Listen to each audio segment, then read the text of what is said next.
Hi, and welcome to Author Uncut. I'm your host and author, Patrice Williams Marks. Today is my last episode of the season. I'll be sharing with you guys my take on the O.J. Simpson trial and why he's still making headlines after 25 years since the verdict. But first, if you enjoy my podcast, I'd be grateful if you spread the word by leaving a rating and a review. Author Uncut can be found wherever you enjoy listening to your podcasts. All right, Mr. Simpson, would you please stand and face the jury? Mrs. Robertson. Superior Court of California, County of Los Angeles, in the matter of the people of the state of California versus Orenthal James Simpson, case number BA097211. We, the jury, in the above entitled action, find the defendant Orenthal James Simpson not guilty of the crime of murder in violation of Penal Code Section 187A, a felony upon Nicole Brown Simpson, a human being, as charged in count 1 of the information. October 3rd, 1995. The jury found O.J. Simpson not guilty. After the verdict was read, some black people were too celebratory, while some white people were outraged. In 2019, most people still hold on to their original opinions of O.J. and the murder of his ex-wife, Nicole Brown Simpson, and her friend, Ronald Goldman. O.J. is still a very polarizing figure today. In fact, when former defensive tackle and now Monday Night Football commentator Booger McFarland recently listed off some NFL greats, his list included Tom Brady, Jim Brown, Jerry Rice, and O.J. Simpson. Well, the Twitter sphere went nuts at the mere mention of O.J. Simpson within this elite group. Booger stands by his picks. Now, to do a quick rehash of the trial, I'm going to first start with Rodney King. He was beaten within an inch of his life by a group of cops in 1991. It was an extremely vicious beating. This is what happened to him. Now, 15 or more Los Angeles police officers pummeled and hogtied him after a traffic stop. He was tased, handcuffed, and left bleeding on the side of the road from multiple kicks and stomps by steel-booted officers. 56, count 'em, 56 baton swings landed on Rodney's skull, his arms, his spine, and his legs. They continued the torture even after he lay lifeless on the ground. When it was over, they tossed him into an ambulance. Now, that assault lasted several minutes, with over 15 officers participating in some fashion or just standing around and watching and not reacting. Years later, Rodney King described his injuries. He had a cracked eye socket, which was replaced by a metal plate. He described the injury as cracking like an egg. He had a crushed cheekbone, which also required a metal plate. His leg was broken. He had multiple fractured ribs, bruises, and contusions covering every inch of his body. He had 9 skull fractures with nerve damage, which left his face partially paralyzed. He suffered from migraines until the day he died. Now, that wasn't a small beating. That is shocking. George Holliday videotaped this incident, and it was shown across the nation on TV, something that hadn't been seen since the black and white footage from the Civil Rights era. An all-white jury in Simi Valley, California, found all of the officers not guilty. Now, I mentioned Rodney King because of that event had a polarizing effect on people of color and law enforcement. The LA insurrection of 1992 soon followed. Then along came O.J., a beloved figure within the black and white communities, despite his history of violence. Nicole and her friend were murdered outside her condo in Brentwood.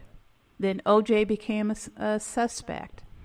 Then, I think we all remember, if you were alive then and old enough, the slow, infamous Bronco chase on the L.A. freeways. After that, O.J. gave himself up at his home, even considered suicide, before assembling the Dream Team, who eventually sowed enough doubts into the jurors' minds, enough so that they rendered a not guilty verdict in 1995. The cheers from some in the black community were not simply because they felt O.J. was innocent, far from it, but because they felt that the system that let those officers who beat Rodney King get off now let O.J. get off. They felt it was poetic justice. But this was not a great time for black people. I lived in a mostly white part of town near Griffith Park in Los Angeles. Locals refer to that area as Los Feliz. Once I stepped out of my car in the parking lot, I had at least 3 people stop in their tracks and stare at me. It was the strangest and most disturbing moment I had experienced up until then. I ignored them and walked into the store, hoping they would not key my car or simply wait for me to exit the store. This wasn't the Deep South or the Appalachian Mountains. This was Los Angeles. Now, I had been to that store many times before and found the clerks friendly and attentive. I had recently just bought a chocolate fudge birthday cake there for my younger sister. But the mood had shifted drastically right after the verdict.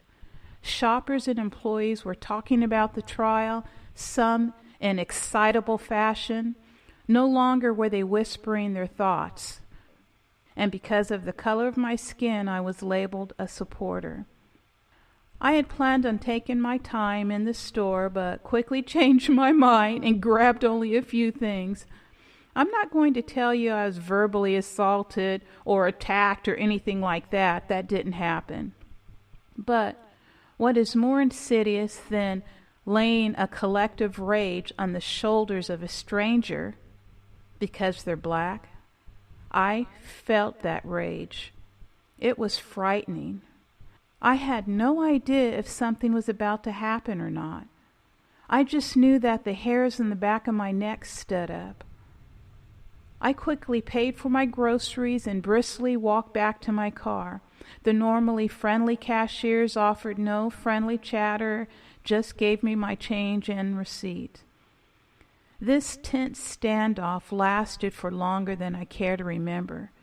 It wasn't only a few days, but months before I felt safe again. And I was not alone. Others felt the backlash of the not guilty verdict as well. Jesse Jackson's Washington office was inundated with death threats and hate mail, as were black churches. Suddenly, everything and anything black became a target for angry mobs who felt justice had been denied. It was a frightening time. Also during this time, it got me to thinking about all of the injustices that had been done to African Americans, including Rodney King. There are way too many cases to mention where blacks have been lynched, shot, dragged behind pickup trucks, unjustly incarcerated. So, where is the outcry for those injustices? The incarceration of people of color spiked with police and judges admitting that they were throwing the book at these people in retaliation for the O.J. Simpson not guilty verdict. Now that is a fact, and that's very scary, so other people paid the price. Those wounds are deep, and they linger. Now that O.J. has regained his freedom after serving time in a Nevada prison for another crime, people still want him canceled, as in cancel culture. For someone I never met, he's affected my life in more ways than I can imagine. I actually wrote a book. It's called My Life During the O.J. Simpson Trial. I did a ton of research and didn't just rely on my memory. I share actual evidence, specific transcripts, the Furman tapes, blood evidence, DNA evidence, and so on. If you want the facts of the case and my personal experience, pick up the book. So, do I believe O.J. was innocent or not? Do I believe he should have been found not guilty or not? Those are two different questions. I go into my reasoning in my book. You may be surprised at how I see all of this. Tell me, are you over O.J. Simpson and the trial, or are you still as mad as you were 25 years ago? Let me know by visiting my anchor.fm page, the link is in the show notes, and click on the button Message to leave me a respectful voicemail. I'd love to hear from people who experience the trial of the century. I may just use your voicemail in a future podcast. As I mentioned before, this is my last episode of the season. I want to thank you for joining me for my very first season of Author Uncut. It has been amazing connecting with all of you. Season 2 begins Monday, February 10th, 2020. Want to suggest a show episode or get in touch? Visit me at authoruncut.com or send me an email at mailbag@patricewilliamsmarks.com. And finally, to join our email list, go to authoruncut.com. Until next time, write on.